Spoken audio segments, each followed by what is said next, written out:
Au sein de la ville de Montpellier, le service communal d'hygiène et de santé a plusieurs missions d'inspection.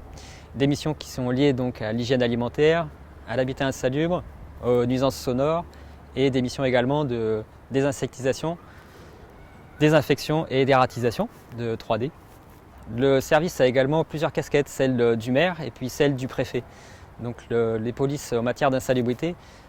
sont réparties sur donc différents codes, que ce soit le code général des collectivités territoriales, le code de la santé publique, mais aussi le règlement sanitaire départemental. Et le corps d'inspection du service a comme mission d'aller faire des enquêtes de salubrité ou d'insalubrité chez les particuliers dans leur logement afin d'évaluer l'état de dégradation de leur logement. À l'occasion de ces enquêtes, les inspecteurs peuvent être amenés à constater effectivement la stagnation d'eau ou la présence de moustiques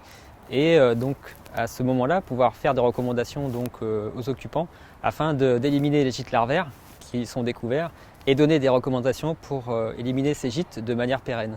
À côté des conseils que peuvent apporter les inspecteurs, il leur est possible aussi de réaliser des mises en demeure des particuliers, que ce soit les occupants ou les propriétaires, dépendamment des responsabilités qui sont identifiées, afin de les forcer à éliminer les gîtes larvaires si ceux-ci ne le font pas volontairement. Les membres du SCHS ont eu l'occasion d'être formés par l'entente interdépartementale de démoustication Méditerranée, qui est le partenaire historique de lutte contre les moustiques sur le pourtour méditerranéen. Et donc le SCHS est amené à participer aux opérations de mobilisation sociale que met en place le ID. Tout comme ce qui est réalisé en matière de dératisation, c'est-à-dire une utilisation raisonnée des raticides,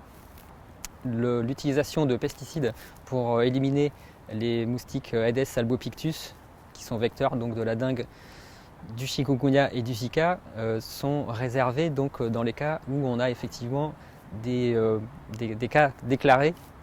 de maladies et non pas en traitement général de prévention sur l'ensemble du territoire communal. Le SCHS a par ailleurs renforcé sa capacité d'expertise et de compréhension de l'écologie et de la biologie du moustique Aedes albopictus par le recrutement d'un entomologiste il y a 3 ans maintenant, ce qui permet d'améliorer effectivement les actions de lutte